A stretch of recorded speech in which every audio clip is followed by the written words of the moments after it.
जो एक पत्नी को अधिकार दिया जाता है।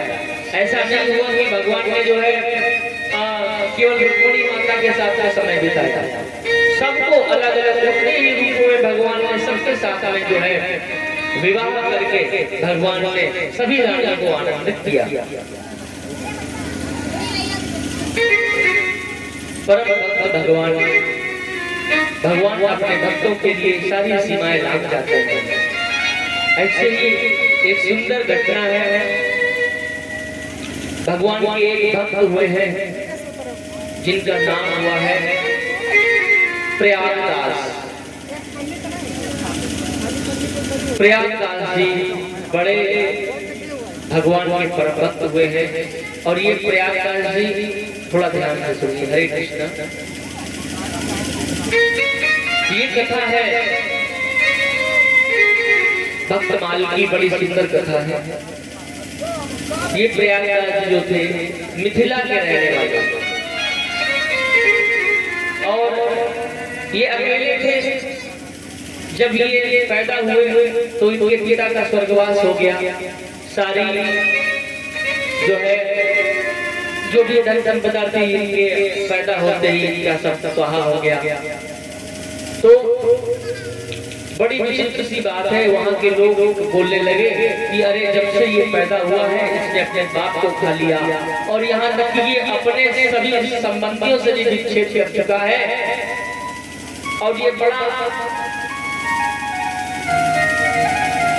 एक तरीके से अपशकुन वाला पुत्र है। ये इसका कदम अच्छा नहीं पड़ा जाता, माँ रोती जाती है अपने बच्चे के लिए ऐसी बातें सुन करके।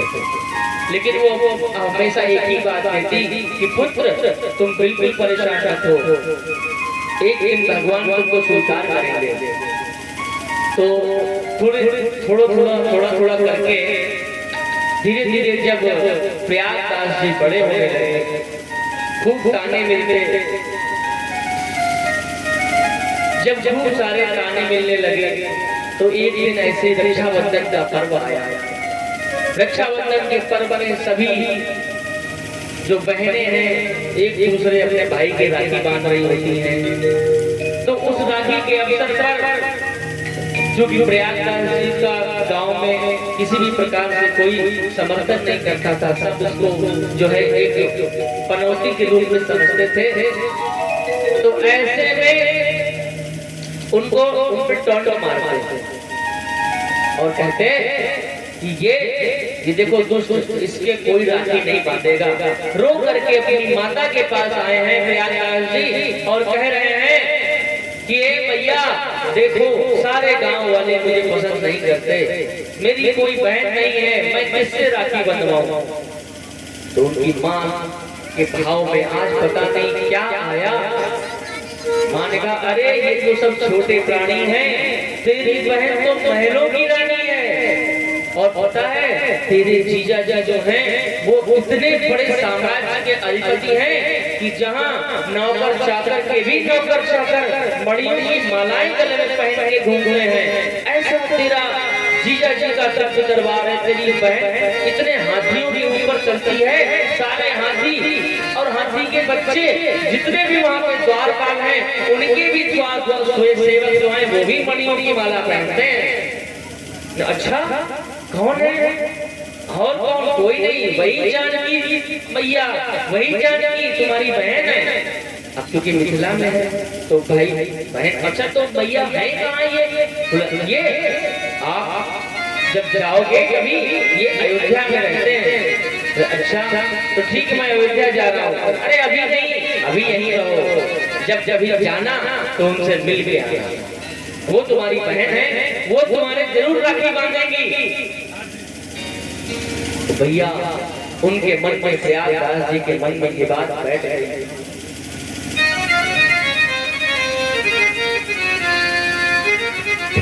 प्रयागराज जी ने मन में ये ठान लिया, अभी मात्र 12 वर्ष के हैं, और मन में यह बात ठान ली कि अब केवल और केवल मुझे अपनी बहन से मिलना है, मुझे अपनी बहन के पास जाना है और बहन के पास जाकर के उनसे राखी बंधवाना है। इतना अच्छे से जब मन बना लिया तो रात माँ को बिना बताए सीधे अयोध्या की ओर प्रस्थान कर दिया है। जब अयोध्या की ओर प्रस्थान करके पहुंचे हैं तो सबसे पहले सरयू जी के तट पर, सरयू जी के तट पर आने के बाद में उन्होंने पूछा कुछ ग्वालों से कि अरे ये बताओ हमारे ये हमारी बहन है जिनका नाम जानकी है, सीता है, वो कहाँ मिलेंगे? तो अब वहाँ लोगों ने समझा कि ये अपना भाव ऐसा ही स्थापित भाव है वो बिल्कुल बदल जाता है। कैसा हो जाता है? उसके अंदर निर्मम बालकत्व का स्वभाव आ जाता है। श्रीमद् भागवत में सुखदेव गोस्वामी पंचम स्कंद में बताते हैं कि जब किसी व्यक्ति का भाव भगवत साक्षात्कार के बाद बदलता है तो कैसा होता है कि एवं बता स्वप्रेणाम कीर्तया जातानुरागो धृतचेत उच्चये हसत यतो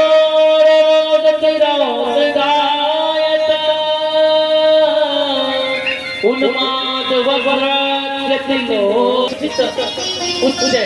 कभी कभी ऊंचे स्वर पे हृदय से भगवान को गाने लगता है। हसत यथो कभी हंसता है, रोदित रोदित गायत कभी रोता है कभी हंसता है। उन्माद बरबरत लोग गाया और उस वो है इस लोग परलोक से परे हो जाता है। वो सबको भगवतमय देखने लगे तो उनको एक संत मिले, वो उनके भाव को समझ गए, उनके भाव को समझ गए। बोले प्रयागराज तुम्हारे ऊपर तो साथी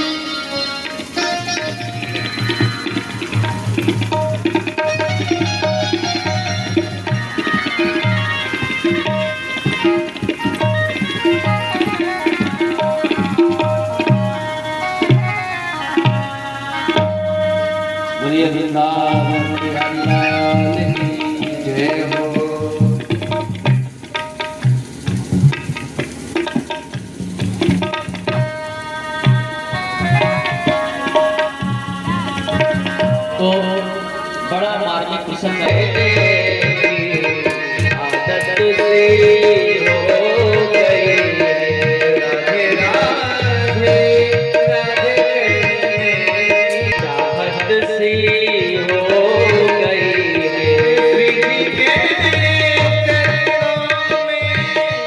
रहने की आदत से हो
मस्ताना ही करे कोई पागल या दीवाना मस्ताना ही करे कोई पागल या दीवाना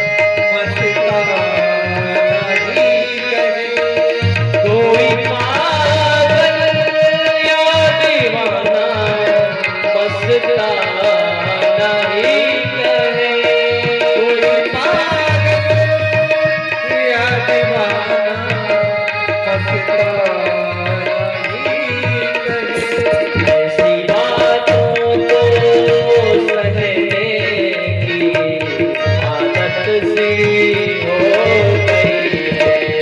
राधे राधे कहने की आदत सी हो गई है। राधे राधे कहने की आदत सी हो गई है। राधे राधे राधे कहने की आदत सी हो गई है। राधे राधे राधे कहने की आदत सी हो गई है। राधे राधे राधे कहने की आदत सी हो गई है।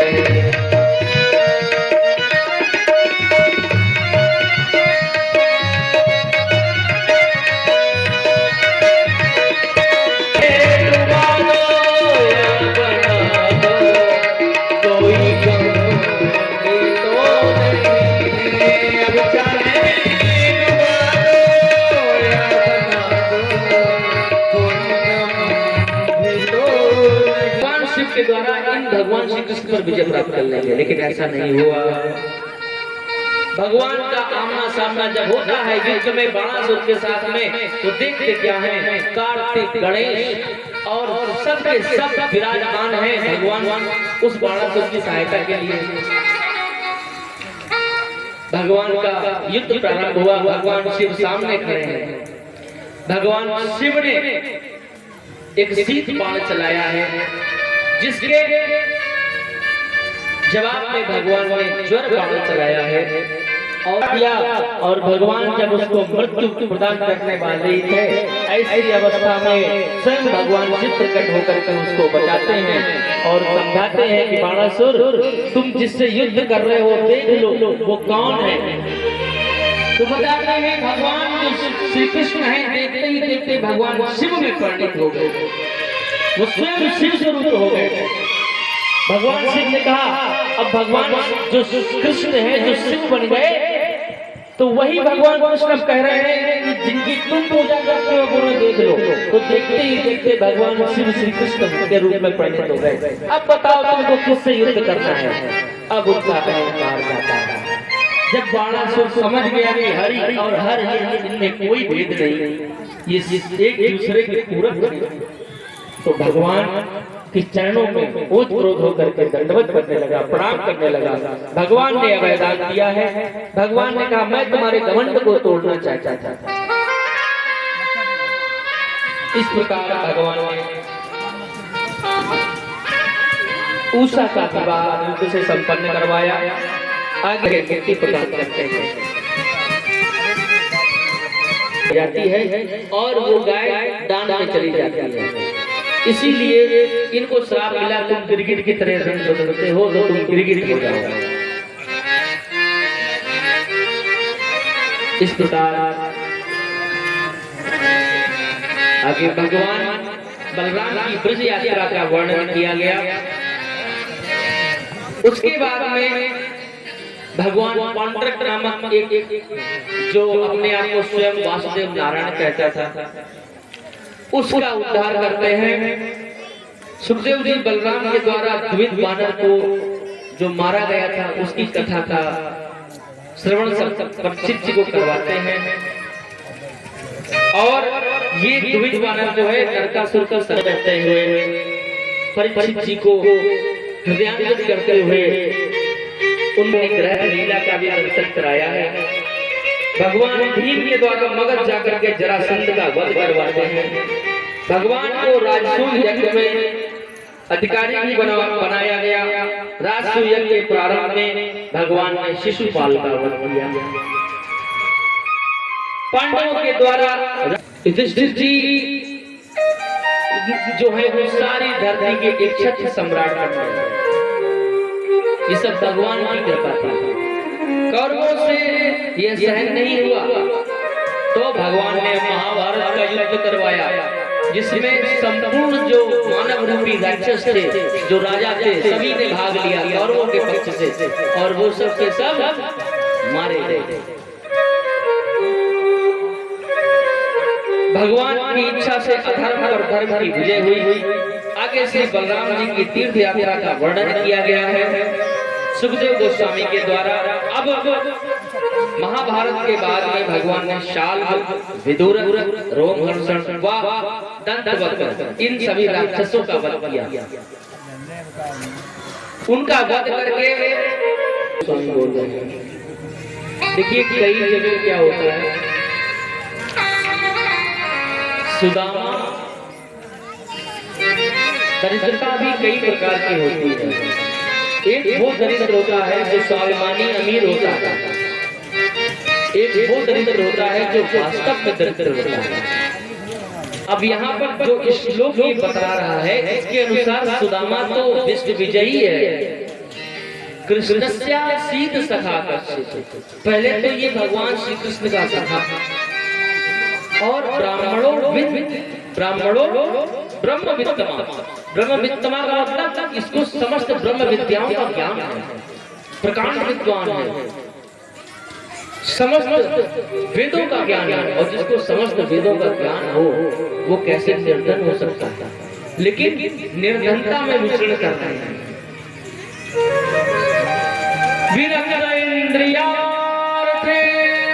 अच्छा वो महान क्यों है? वो विरक्त अपने सभी इंद्रियों को उसने बस में कर रखा है, केवल भगवान के नाम के बल पर। विरक्त इंद्रियार्थेषु और प्रशांत आत्मा जितेंद्रिया, सभी भोगों से उदासीन है, कोई भोग की इच्छा नहीं है, बस निरंतर भगवान का नाम और प्रशांत आत्मा जितेंद्रिया। घर की स्थिति बड़ी खराब है। स्थिति खराब कैसी है कि उसे कुछ है कि अभी हम पानी पी के ही हमारा थोड़ा काम चल सकता है, तो हमें दूध की इच्छा क्यों हम चारपाई में भी 10 जगह से छेद है कि ये तो आपका सखा है, आप क्यों नहीं इसमें कृपा करते हो? तो भगवान कह रहे हैं वो कभी मुझसे मांगे तो, मुझसे कभी कुछ मांगते नहीं कि गाठन में पैसे नहीं और मांगन में सकुचाई, होता के पीछे हर फिरे और मांगन में सकुचाई। कभी किसी से कुछ मांगते नहीं तो उसका प्रारब्ध क्या बना? ताकि पीछे है, उनके पीछे भगवान घूम रहे हैं। यही माता जो है रुक्मिणी जी कह रही है कि आप एक बार बस इशारा कर दो मुझे, मैं सब ठीक कर दूंगी। तो बोले प्रिय कोई फायदा नहीं, कोई फायदा नहीं, वो स्वीकार नहीं करेगा। तो भगवान रुक्मिणी माता कहती है वो स्वीकार नहीं करेगा, लेकिन जो उसके बच्ची है वो तो है कम से कम नहीं प्राप्त हुआ। और शरीर की अवस्था ऐसी है कि खाल लटकने लगी है, बच्चों के चेहरे पर झाइयां हैं, अच्छे से पोषण नहीं हो पा रहा है, जिसकी वजह से बहुत ज्यादा अंदर से ऐसा लग रहा है कि आज प्राण निकल जाएंगे, कल प्राण निकल जाएंगे, बड़ी स्थिति खराब है। लेकिन अंदर से जितेंद्रिय है, भगवान का निरंतर जप। पत्नी गई है, पत्नी का नाम है सुशीला, जाकर के बोली है कि हे नाथ, ठीक है आप तो भगवान के सहारे जी रहे हो, आपका साधुवाद है, मैं आपको कभी रोकूंगी भी नहीं, लेकिन आपके पास ये जिम्मेदारियां भी हैं। हमारे 4 से 5 बच्चे हैं, पिछले 5 दिनों से इन्हें कोई भोजन प्राप्त नहीं हुआ और जोर से रोने लगी। तो सुदामा जी ने कहा कि एक बाह दो पक्ष में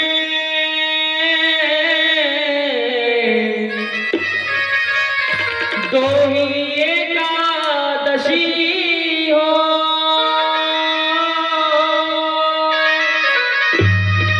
पर मेरे घर श्री राम जी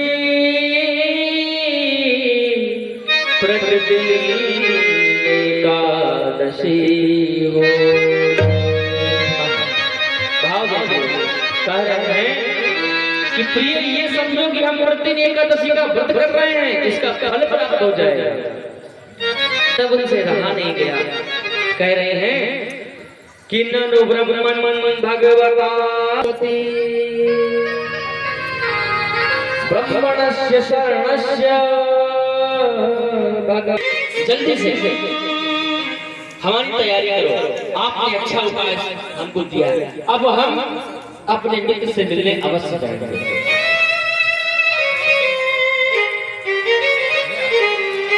पत्नी की बड़ी प्रशंसा करने लगे, आपने बड़ा अच्छा उपाय बताया है। अच्छा, एक चीज और, आप एक काम करो, भेंट के स्वरूप कुछ दे दो। आखिर हम खाली हाथ वहां जाएंगे तो यही तो अच्छा नहीं लगेगा। हमसे बोलेंगे बाबू जी ने हमारे लिए क्या भेजा है। यहाँ से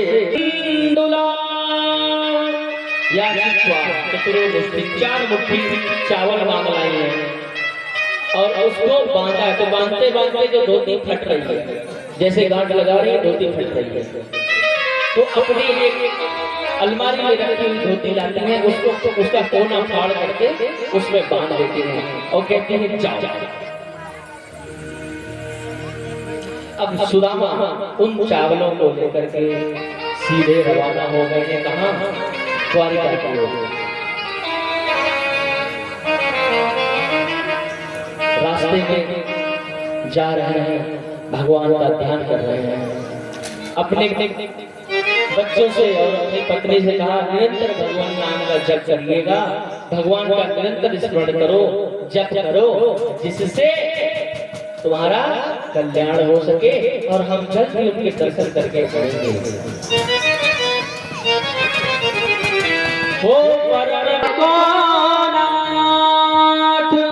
प्रभु, अब मैं जा रहा हूँ, अब दर्शन के लिए। ऐसी अवस्था में मेरे परिवार का ध्यान रखना, पहली बार सुदामा ने बोला, इनकी देख रेख आपके ऊपर है। सुदामा चल दिए, रास्ता काफी दूर है, बहुत